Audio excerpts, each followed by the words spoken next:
श्री बृहस्पतिवार कथा। एक समय की बात है कि भारतवर्ष में एक राजा राज्य करता था। वह बड़ा प्रतापी और दानी था। वह नित्य प्रतिदिन मंदिर में दर्शन करने जाता था। वह ब्राह्मण और गुरु की सेवा किया करता था।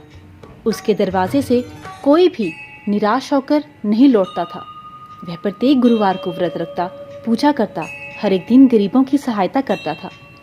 परंतु ये सब बातें उसकी रानी को अच्छी ना लगती।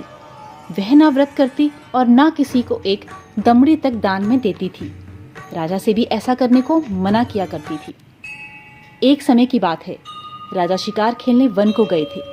घर पर रानी और दासी थी। उस समय गुरु बृहस्पति एक साधु का रूप धारण कर राजा के दरवाजे पर भिक्षा मांगने गए। भिक्षा मांगी तो रानी कहने लगी, हे साधु महाराज, मैं इस दान और पुण्य से तंग आ गई हूँ। मेरे से तो घर का कार्य समाप्त नहीं होता। इस कार्य के लिए मेरे पतिदेव ही बहुत हैं। अब आप इस प्रकार की कृपा करें कि यह सब धन नष्ट हो जाए और मैं आराम से रह सकूं। साधु बोला, हे देवी, तुम तो बड़ी विचित्र हो। संतान और धन से कोई दुखी नहीं होता, इसको सभी चाहते हैं। पापी भी पुत्र की और धन की इच्छा करता है। अगर आपके पास धन अधिक है तो भूखे मनुष्यों को भोजन कराओ, प्याऊ लगवाओ, ब्राह्मणों को दान दो, धर्मशाला बनवाओ, तालाब, कुआं, बावड़ी, बाग बगीचों का निर्माण कराओ, निर्धन मनुष्यों की कुंवारी कन्याओं का विवाह कराओ, यज्ञादि कर्म करो। इस प्रकार के कर्मों से आपका कुल और आपका नाम परलोक में सार्थक होगा एवं स्वर्ग की प्राप्ति होगी। मगर रानी इन बातों से खुश ना हुई। वह बोली, हे साधु महाराज, मुझे ऐसे धन की भी आवश्यकता नहीं जिसको और मनुष्यों को दान दूं तथा जिसको रखने उठाने में ही मेरा सारा समय बर्बाद हो। साधु ने कहा, हे देवी, तुम्हारी ऐसी ही इच्छा है तो ऐसा ही होगा। मैं तुम्हें बताता हूँ, वैसा करना।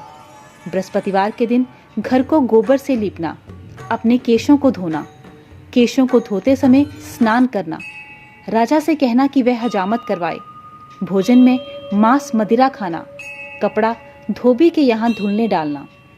इस प्रकार 7 बृहस्पतिवार करने से तुम्हारा सब धन नष्ट हो जाएगा। ऐसा कहकर साधु अंतर ध्यान हो गए। रानी ने साधु के कहने के अनुसार वैसा ही किया। 3 बृहस्पतिवार ही बीते थे कि उसका समस्त धन नष्ट हो गया और भोजन के लिए दोनों समय तरसने लगे। सांसारिक भोगों से दुखी रहने लगे। राजा रानी से कहने लगा कि रानी, तुम यहाँ पर रहो, मैं दूसरे देश को जाऊं, क्योंकि यहाँ पर मुझे सभी मनुष्य जानते हैं, इसलिए कोई कार्य नहीं कर सकता। देश चोरी, परदेश भीख बराबर है। ऐसा कहकर राजा परदेश चला गया। वहां वह जंगल को जाता और लकड़ी काट कर लाता और शहर में बेचता। इस तरह जीवन व्यतीत करने लगा। इधर राजा के घर रानी व दासी दुखी रहने लगी। किसी दिन भोजन मिलता और किसी दिन जल पीकर रह जाती। एक समय रानी और दासी को 7 रोज बिना भोजन के व्यतीत हो गए। तो रानी ने अपनी दासी से कहा, हे दासी, यहाँ पास ही के नगर में मेरी बहन रहती है। वह बड़ी धनवान है, तो उसके पास जा और उससे 5 सेर गेहूं मांग ला, जिससे कुछ समय के लिए गुजारा हो जाएगा। इस प्रकार रानी की आज्ञा मानकर दासी उनकी बहन के पास गई। रानी की बहन उस समय पूजा कर रही थी, क्योंकि उस रोज बृहस्पतिवार था। जब दासी ने रानी की बहन को देखा तो उससे बोली, हे रानी, तुम्हारी बहन ने मुझे भेजा है, मेरे लिए 5 सेर गेहूं दे दो। इस प्रकार दासी ने अनेक बार कहा, परंतु रानी ने कुछ उत्तर ना दिया, क्योंकि उस समय बृहस्पतिवार की कथा सुन रही थी। जब बांदी को किसी प्रकार का उत्तर नहीं मिला तो वह बहुत दुखी हुई, क्रोध भी आया और लौटकर अपने गांव रानी के पास आकर बोली, हे रानी, तुम्हारी बहन बहुत ही अभिमानी है। वह छोटे मनुष्यों से बात भी नहीं करती, इसलिए मैंने उससे कहा सो उसने कोई उत्तर नहीं दिया। मैं वापस चली आई। रानी बोली, हे दासी, उसमें उसका कोई दोष नहीं है। जब बुरे दिन आते हैं तब कोई सहारा नहीं देता। अच्छे बुरे का पता विपत्ति में आकर ही लगता है। जो ईश्वर की इच्छा होगी वही होगा। यह सब हमारे भाग्य का दोष है। इधर उस रानी ने देखा कि मेरी बहन की दासी आई थी, परंतु मैं उससे नहीं बोली। इससे वह बहुत दुखी हुई होगी। यह सोच कथा को सुन और विष्णु भगवान का पूजन समाप्त कर रानी बहन के घर चल दी। जाकर अपनी बहन से कहने लगी कि हे बहन, मैं बृहस्पतिवार का व्रत कर रही थी, तुम्हारी दासी गई थी, परंतु जब तक कथा होती है तब तक ना उठते हैं और ना ही बोलते हैं, इसलिए मैं ना बोली। कहो दासी, क्यों गई थी? रानी बोली, बहन, हमारे घर पर अनाज नहीं था। वैसे तुमसे कोई बात छिपी नहीं है, इस कारण मैंने दासी को तुम्हारे पास 5 सेर गेहूं लेने के लिए भेजा था। रानी बोली, बहन देखो, बृहस्पति भगवान सबकी मनोकामनाओं को पूर्ण करते हैं, देखो शायद तुम्हारे घर में अनाज रखा हो। इस प्रकार जब रानी ने सुना तो घर के अंदर गई और वहां उसे एक घड़ा गेहूं का भरा मिल गया। तब तो उस रानी और बांदी को बहुत खुशी हुई और दासी से कहने लगी, हे दासी, देखो वैसे हमको अन्न नहीं मिलता है तो हम रोज ही व्रत करते हैं, अगर इनसे व्रत की विधि और कथा पूछ ली जाए तो उसे हम भी किया करेंगे। तब उस रानी ने अपनी बहन से पूछा कि हे बहन, बृहस्पतिवार के व्रत की कथा कैसे है, यह व्रत कैसे करना चाहिए? रानी की बहन ने कहा, गुरु के व्रत में चने की दाल मुनक्का से विष्णु भगवान का केले की जड़ में पूजन करें, दीपक जलाएं, पीला भोजन करें तथा कहानी सुने। इस प्रकार करने से गुरु भगवान प्रसन्न होते हैं, अन्न पुत्र धन देते हैं, मनोकामना पूर्ण करते हैं। इस प्रकार रानी और दासी दोनों ने निश्चय किया कि बृहस्पति भगवान का पूजन जरूर करेंगे। 7 रोज बाद जब बृहस्पतिवार आया तो उन्होंने व्रत रखा, घुड़साल में जाकर चना गुड़ बीन लाई, उसकी दाल से केले की जड़ का तथा विष्णु भगवान का पूजन किया। अब भोजन पीला कहाँ से आए?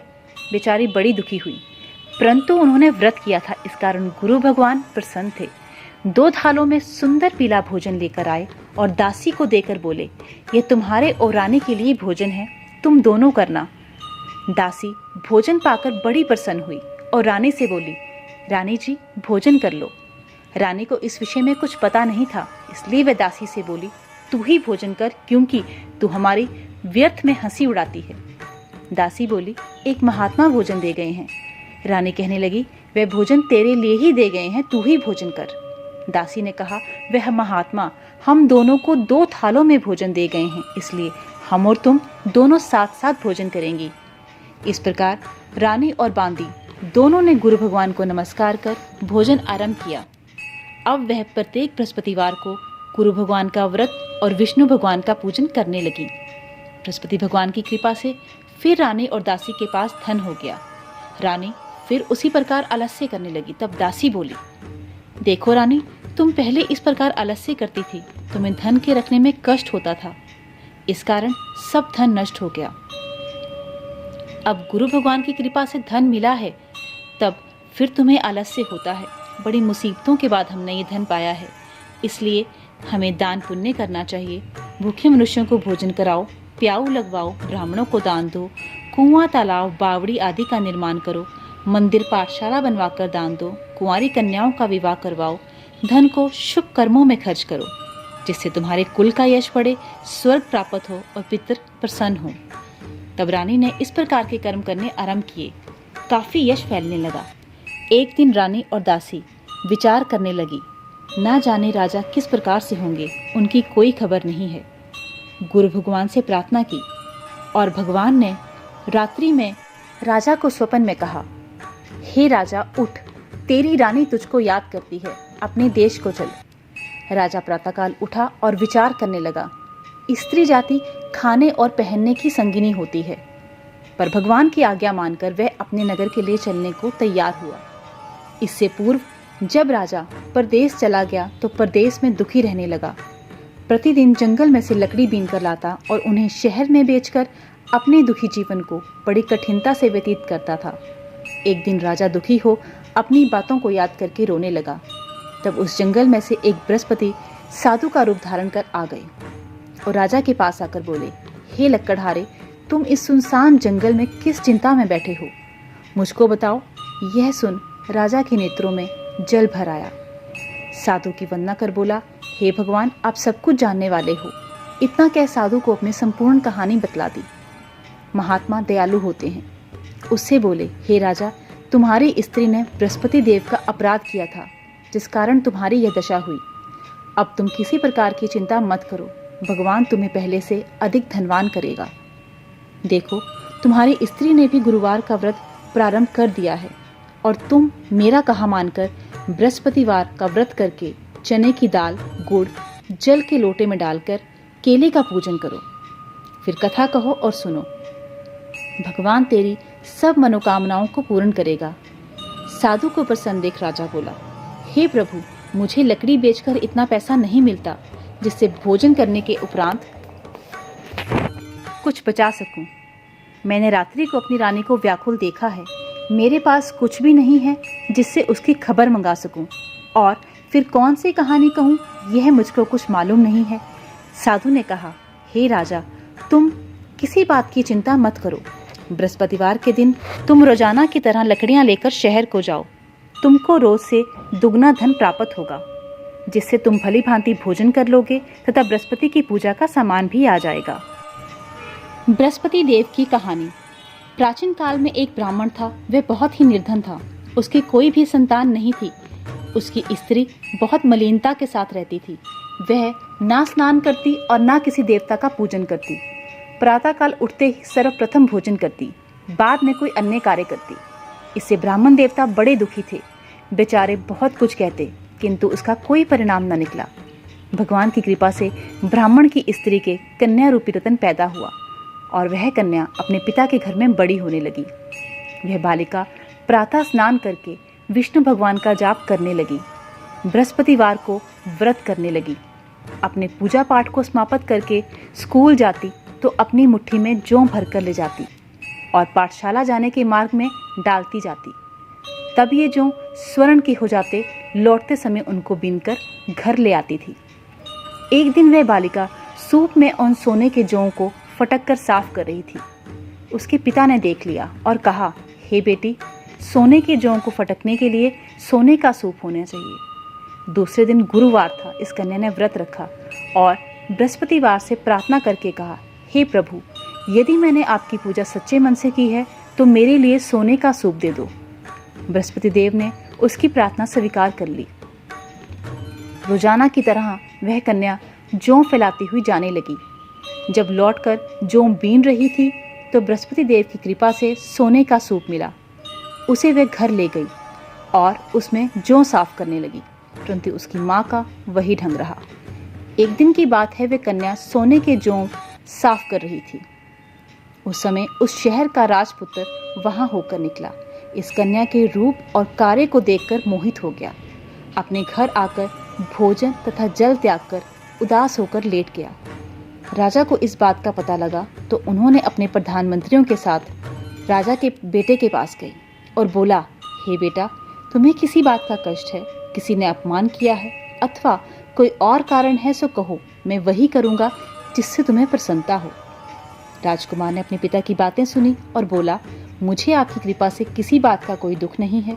किसी ने मेरा अपमान नहीं किया है, परंतु मैं उस लड़की के साथ विवाह करना चाहता हूँ जो सोने के सूप में जौ को साफ कर रही थी। यह सुन राजा आश्चर्य में पड़ा और बोला, हे बेटा, इस तरह की कन्या का पता तुम ही लगाओ। मैं उसके साथ तुम्हारा विवाह अवश्य करवा दूंगा। राजकुमार ने उस लड़की के घर का पता बतलाया। तब मंत्री उस लड़की के घर गए और ब्राह्मण देवता को सभी हाल बतलाया। ब्राह्मण देवता राजकुमार के साथ अपनी कन्या का विवाह करने के लिए तैयार हो गया। विधि विधान के अनुसार ब्राह्मण की कन्या का विवाह राजकुमार के साथ संपन्न हो गया। कन्या के घर से जाते ही पहले की भांति उस ब्राह्मण देवता के घर में गरीबी का निवास हो गया। अब भोजन के लिए भी अन्न बड़ी मुश्किल से मिलता था। एक दिन दुखी होकर ब्राह्मण देवता अपनी पुत्री के पास गए। बेटी ने पिता की दुखी अवस्था को देखा और अपना माँ का हाल पूछा। ब्राह्मण ने सभी हाल कहा। कन्या ने बहुत सा धन देकर अपने पिता को विदा कर दिया। इस तरह ब्राह्मण का कुछ समय सुखपूर्वक व्यतीत हुआ। कुछ दिन बाद फिर वही हाल हो गया। ब्राह्मण फिर अपनी कन्या के यहाँ गया और सारा हाल कहा तो लड़की बोली, हे पिताजी, आप माताजी को यहाँ ले आइए, मैं उन्हें विधि बता दूंगी जिससे गरीबी दूर हो जाए। वह ब्राह्मण देवता अपनी स्त्री को साथ लेकर पहुंचा तो वह कन्या अपनी माँ को समझाने लगी, माँ, तुम प्रातःकाल उठकर स्नान आदि कर विष्णु भगवान का पूजन करो तो सब दरिद्रता दूर हो जाएगी। परंतु उसकी माँ ने एक भी बात नहीं मानी और प्रातःकाल उठकर अपनी पुत्री के बच्चों का जूठन खा लिया। एक दिन उसकी पुत्री को बहुत गुस्सा आया और एक रात कोठरी से सभी सामान निकाल दिया और अपनी माँ को उसमें बंद कर दिया। प्रातःकाल उसमें से निकाला, स्नान आदि करके पाठ कराया। उसकी माँ की बुद्धि ठीक हो गई और प्रत्येक बृहस्पतिवार को वो व्रत रखने लगी। इस व्रत के प्रभाव से उसकी माँ भी बहुत धनवान और पुत्रवती हो गई और बृहस्पति जी के प्रभाव से स्वर्ग को प्राप्त हुई। वह ब्राह्मण भी सुखपूर्वक इस लोक के सुख भोग कर स्वर्ग को प्राप्त हुए। इस तरह कहानी कहकर साधु देवता वहां से लोप हो गए। धीरे धीरे समय व्यतीत होने पर फिर बृहस्पतिवार का दिन आया। राजा जंगल से लकड़ी काटकर शहर में बेचने गया। उसे उस दिन और दिन से अधिक पैसा मिला। राजा ने चना गुड़ लाकर गुरुवार का व्रत किया। उस दिन से उसके सभी क्लेश दूर हो गए। परंतु जब दोबारा गुरुवार का दिन आया तो वह बृहस्पतिवार का व्रत करना भूल गया। इस कारण बृहस्पति भगवान नाराज हो गए। उस दिन उस नगर के राजा ने विशाल यज्ञ का आयोजन किया तथा शहर में ये घोषणा करा दी कि कोई भी मनुष्य अपने घर भोजन ना बनावे, ना आग जलावे। समस्त जनता मेरे यहाँ भोजन करने आए। इस आज्ञा को जो ना मानेगा उसके लिए फांसी की सजा दी जाएगी। इस तरह की घोषणा संपूर्ण नगर में करवा दी गई। राजा की आज्ञा अनुसार शहर के सभी लोग भोजन करने गए, लेकिन लकड़हारा कुछ देर से पहुंचा। इसलिए राजा उसको अपने साथ घर लिवा ले गए और ले जाकर भोजन करा रहे थे तो रानी की दृष्टि उस खूंटी पर पड़ी जहां पर उसका हार लटका हुआ था। वह वहां पर दिखाई न दिया। रानी ने निश्चय किया कि मेरा हार इसी मनुष्य ने चुरा लिया है। उसी समय सैनिकों को बुलाकर उसको जेल खाने में डलवा दिया। वह राजा जेल में पड़ गया और बहुत दुखी होकर विचार करने लगा, न जाने कौन से पूर्व जन्म के कर्म से मुझे यह दुख प्राप्त हुआ है। उसी साधु को याद करने लगा जो जंगल में मिला था। उसी समय तत्काल बृहस्पति देव साधु के रूप में प्रकट हुए और राजा को देखकर कहने लगे, मूर्ख, तूने बृहस्पति देवता की कथा नहीं कही, इस कारण तुझे यह दुख प्राप्त हुआ है। अब चिंता मत कर, बृहस्पतिवार के दिन जेल खाने के दरवाजे पर 4 पैसे पड़े मिलेंगे। उनसे तू बृहस्पति देव की पूजा करना, तेरे सभी कष्ट दूर हो जाएंगे। बृहस्पतिवार के रोज उसे 4 पैसे मिले। राजा ने कथा कही। रात्रि को बृहस्पति देव ने उस नगर के राजा को स्वप्न में कहा, हे राजा, तुमने जिस आदमी को जेल खाने में बंद किया है वह निर्दोष है। वह राजा है, उसे छोड़ दो। रानी का हार उसी खूंटी पर लटक रहा है। अगर तू ऐसा नहीं करेगा तो मैं तेरे राज्य को नष्ट कर दूंगा। इस तरह वह रात्रि के स्वप्न को याद कर प्रातःकाल जब उठा और खूंटी पर हार टंगा देखा, लकड़हारे को बुलाकर क्षमा मांगी। राजा को योग्य सुंदर वस्त्र आभूषण देकर विदा किया। गुरुदेव की आज्ञा अनुसार राजा अपने नगर को चल दिया। राजा जब नगर के निकट पहुंचा तो उसे बड़ा आश्चर्य हुआ। वहां पहले से अधिक बाग, तालाब, कुएं, बहुत सी धर्मशाला आदि बन गए थे। राजा ने पूछा कि ये किसका बाग है? तब नगर के सब लोग कहने लगे, यह सब रानी और बांदी का बनाया हुआ है। तो राजा को आश्चर्य हुआ और गुस्सा भी आया। जब रानी ने खबर सुनी कि राजा आ रहे हैं तो उसने बांदी से कहा कि जा दरवाजे पर खड़ी हो जा। राजा हमको कितनी बुरी हालत में छोड़ गए थे, वह हमारी ऐसी हालत देखकर लौट ना जाएं। आज्ञा अनुसार दासी दरवाजे पर खड़ी हो गई। राजा आए तो उन्हें अपने साथ अंदर ले गई। राजा ने क्रोध करके अपनी तलवार निकाली और पूछने लगे, यह बताओ कि यह धन तुम्हें कैसे प्राप्त हुआ है? तब उन्होंने कहा, हमें यह सब धन बृहस्पति देव के प्रभाव से प्राप्त हुआ है। राजा ने निश्चय किया कि 7 दिन बाद तो सभी बृहस्पति देव का पूजन करते हैं, परंतु मैं प्रतिदिन दिन में 3 बार कहानी कहूँगा तथा रोज व्रत किया करूँगा। अब हर समय राजा के दुपट्टे में चने की दाल बंधी रहती।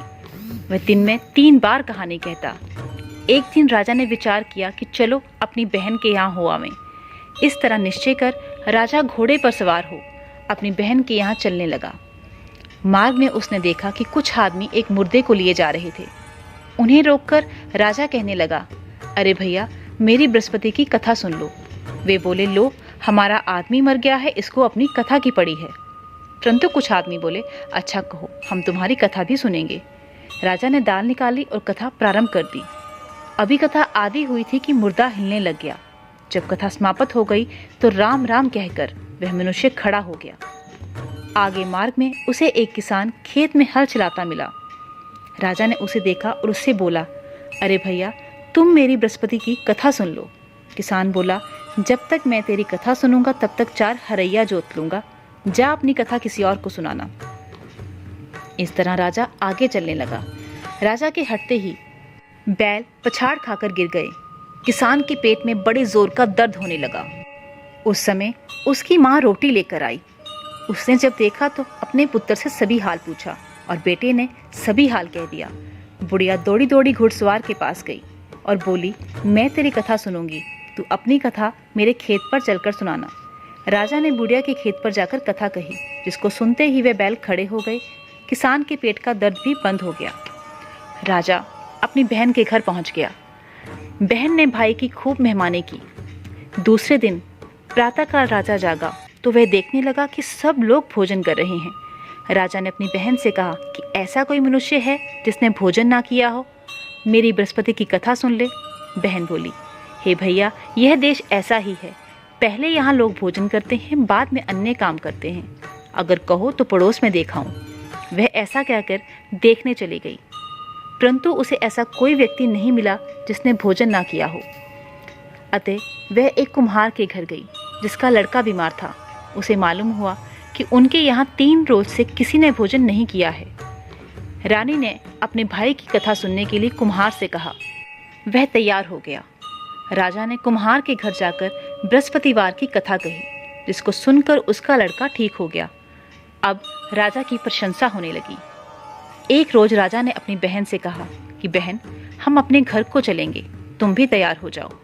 बहन ने अपने सास से कहा। सास ने कहा, हाँ चली जा, परंतु अपने लड़कों को मत ले जाना, क्योंकि तेरे भाई की कोई औलाद नहीं है। बहन ने अपने भाई से कहा, हे भैया, मैं तो चलूंगी, कोई बालक नहीं जाएगा। राजा बोला, जब बालक नहीं जाएगा तो तुम भी क्या करोगी। बड़ी दुखी मन से राजा अपने नगर में लौट आया। राजा ने अपनी रानी से कहा, हम निर्वंशी राजा हैं, हमारे भाग्य में औलाद का मुंह देखना नहीं लिखा है। रानी बोली, हे प्रभु, बृहस्पति देव ने हमें सब कुछ दिया है, औलाद भी अवश्य देंगे। उसी रात को बृहस्पति देव ने राजा से स्वप्न में कहा, राजा उठ, सभी सोच को त्याग दे, तेरी रानी गर्भ से है। राजा को यह सुनकर बड़ी खुशी हुई और 9वें महीने में रानी की गर्भ से एक सुंदर पुत्र पैदा हुआ। तब राजा बोला, हे रानी, स्त्री बिना भोजन के रह सकती है, बिना कहीं नहीं रह सकती। जब मेरी बहन आए तो मुझसे कुछ मत कहना। रानी ने सुनकर हाँ कर दी। जब राजा की बहन ने यह शुभ समाचार सुना तो वह बहुत खुश हुई और बधाई लेकर अपने भाई के यहाँ आई। तब रानी ने कहा, घोड़ा चढ़कर नहीं आई, गधा चढ़ी आई। राजा की बहन बोली, भाभी, मैं इस प्रकार ना कहती तो तुम्हें औलाद कैसे मिलती। बृहस्पति देव ऐसे ही हैं, जैसे जिसके मन में कामनाएं हैं सभी को पूर्ण करते हैं। जो सद्भावना पूर्वक बृहस्पति जी का व्रत करते हैं, कथा पढ़ते हैं, सुनते हैं और दूसरों को सुनाते हैं, बृहस्पति देव उनकी मनोकामनाओं को पूर्ण करते हैं। भगवान बृहस्पति देव उनकी सदैव रक्षा करते हैं।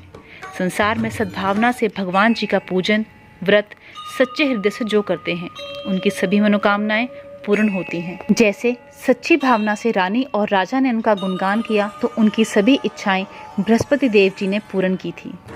इसलिए सभी को कथा सुनने के बाद प्रसाद लेकर जाना चाहिए और हृदय से उनका मनन करते हुए जयकारा बोलना चाहिए। बोलो बृहस्पति देव की जय, विष्णु भगवान की जय।